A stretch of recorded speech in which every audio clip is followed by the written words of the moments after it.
We talk about leadership seen as behaviors, and one of those behaviors, you can see it in the way people delegate. So, have you seen differences in the way a manager delegates versus a leader who delegates? Oh, I like that question. I think, managerial perspective, what you'll notice is a lack of emotional intelligence, a lack of that empathy. It's, you're literally looking at a spreadsheet and it says this task needs to get done, this needs to get done. All right, who needs to do it? You are the first person in my line of sight. You get this task. Oh, you get this one. And it becomes more directive and a lot less intentional. I That have person program is. managers and project managers who do that. They share the Excel spreadsheet or whatever kind of spreadsheet, and your name is next to this, and so you must do this, and that's their update meetings. Well, that's a really good segue into the idea of authority, right? So Mhm, how mhm. do you delegate, give a task to someone when you may not be in their, a wire diagram or their authority diagram, or it's a dashed line where you're supporting this project, but you actually work for, this other department. And that's a subtle art for how you expertly influence others whom don't report to you. And that is primarily about building relationships and trust. And you're saying that building trust is necessary for both. That's that intersection of the Venn diagram. Both managers and leaders need that sense of trust with the folks they work with. I think trust building is absolutely critical at all levels of the organization, from top to bottom, from everybody. Everybody who's a card carrying member of that organization needs to have a semblance of trust in their teammates, a semblance of trust in the leadership, and want to be a part of that organization and that purpose. Yeah, and I was talking to Adonis Hawkins, and he was saying, like, at least on the field, the stakes are higher, right? It's a matter of life and death for that trust. Whether you like them or not is irrelevant, but trusting that person, especially if they're a subject matter expert and they stay in their zone of being subject matter experts and being technically brilliant, to being a leader and commanding certain things. So that said, you just talked about a manager using, like, say, an Excel spreadsheet or a project management software to delegate. What about leaders? How have you seen leaders delegate, both good and bad? The right way to do it, the wrong way to do it? Well, in terms of the wrong way, which is where our minds tend to go to instinctively, there's the fire and forget delegator, and that is the man or woman who says, essentially they run by your office, lob a proverbial hand grenade in your office, and say, "Congratulations, you've won this task," without any context, background, relationship building. It's like, and it's due in 2 hours. Though that's not how you delegate. So yeah, there's plenty of bad examples. Like, here, hold on to this for But me. it happens. Why is It this thing happens. ticking? Yeah. Yeah, especially in the tech world, the way that translates to, especially now with 100% remote working, like, well, you got that ping last night. Like, I slacked you or I messaged you, and the thing is due this morning because, Europe needs it. Our Asia office needs it immediately. So if you didn't check your 20 something odd message in your 50 some odd app that was given to you, you missed it. And then now you're in the hot seat. Yeah, So one of the biggest mistakes of communication is to assume that it happened. That was an old dead guy quote, and I can't remember who said it, so I'm not going to take credit for that. Well, and you can Right? even extend that thought. The idea that you sent the message, was it, to Ali's point, was it received? Was it heard and understood? Otherwise, even if they got it and they're like, I don't know what this is, or I don't have the context, I don't have the background. Being invested in whatever you've handed someone, you care how it lands with them and if they can succeed. And I think to that point, Tony, looking on the good way of delegating from a leadership perspective is taking into account an individual, like talking to the person you're going to delegate. What are the circumstances? How much time do they have? Do they have the relevant skills? Do they have the relevant support to get it done? Do they have enough time, not just physically to do it, but like, hey, I need it in 2 hours? Or do I have a week? But the appropriate amount of time that that particular person needs to get that task done. Right. So it's a lot more tailored and intentional about how we request others to do work as opposed to directing like a shotgun approach. And that can play for both managers and leaders. I can see that. But specifically to leaders, you were talking about how they inspire, and Cotter is talking about how they promote change and growth into the future. So where and how have you seen that in the Army? Well, I'll extend the thought that Ali was highlighting about when delegation is done good. And it's really it's a win-win for everyone involved. So when you delegate thoughtfully and fully, you are investing in the person that you're delegating a task to. You are creating the next generation of leaders. Not only that, you're passing on skills. You as the leader gain more time because you have one or two or less things to do. But to our earlier point, you're also building trust. You're telling that person, you're telling him or her, I trust you with this important task, but I trust you so much that I want you to succeed, and I'm going to take time to make sure that you succeed. And to that, and then finally, you are modeling positive behavior. So that young officer remembers that when they were a lieutenant and the major or the captain was giving him that's how you lead, by bringing in others and doing it thoughtfully and skillfully. Yeah, I think to continue on Tony's train there is when you sit down with a junior member, taking the time to teach the individual what that task is, and to check in on the individual, say, hey, how's it going? You good? You got the support that you need?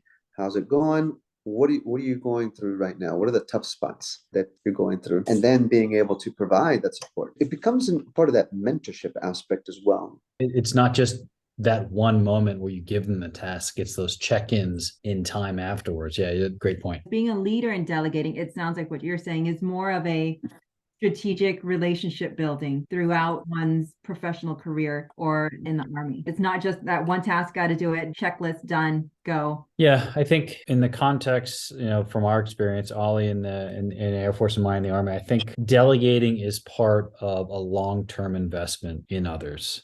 But then even more broadly, it's an investment in the institution, because the military is quite unique from other organizations, certainly the American military, whereas that every general was a lieutenant, every sergeant's major or chief was an airman or a soldier before. So everyone's in-house. So when you're delegating and investing in others, you're doing it, and that will echo for generations when you do it right. That's equivalent to succession planning, which people talk about here in the corporate world, but very few people talk about having it done well. So their promotional structure to succession planning, which is not the easiest thing to do, but you're saying that in the Army, it's unique in that it is built in. You guys were talking about empathy before in our last episode, and that also plays into it, because as you rise up the rank, you empathize with those who are just coming in because you've been there, you've done that. Absolutely.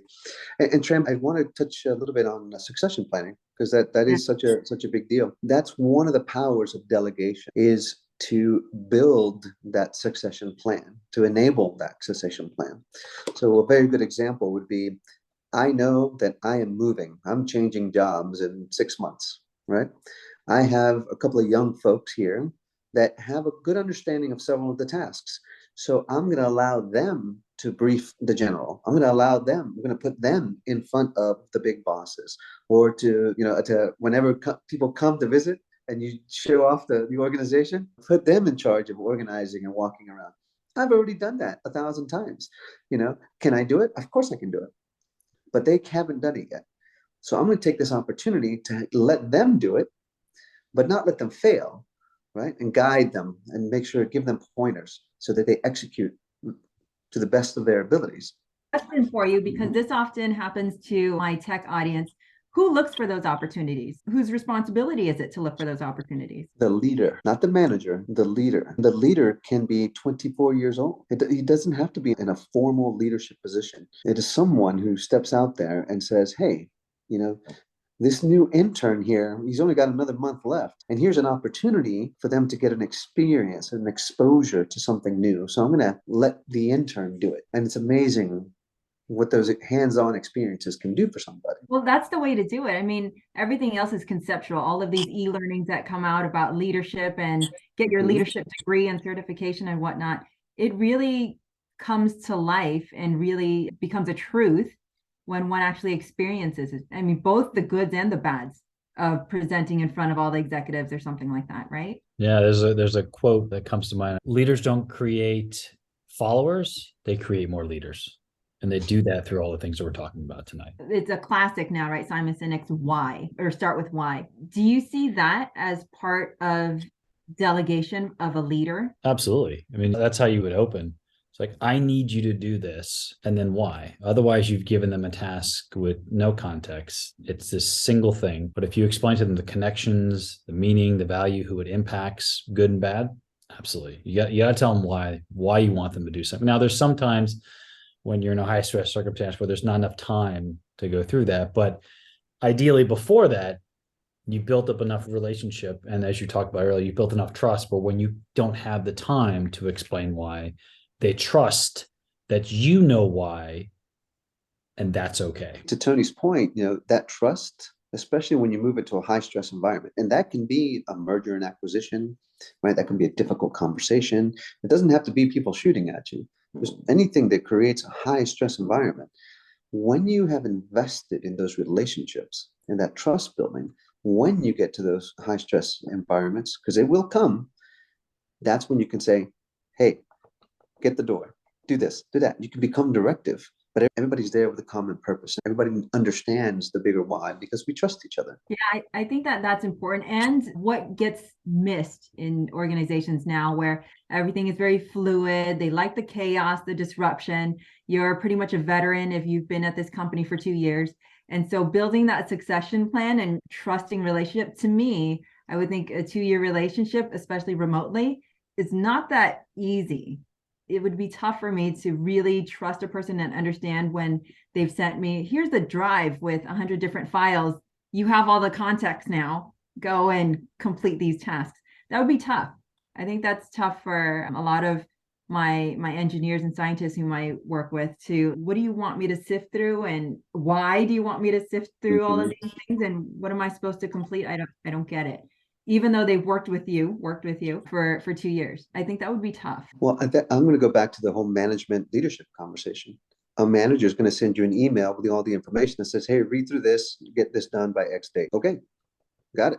Got the task. Clear, concise, direct, boom, let's get it done. A leader is going to pick up the phone and call you and say, hey, how are you? No, really, how are you really? I understand that your dog went to the vet the other day. Is the dog okay? Cool. All right.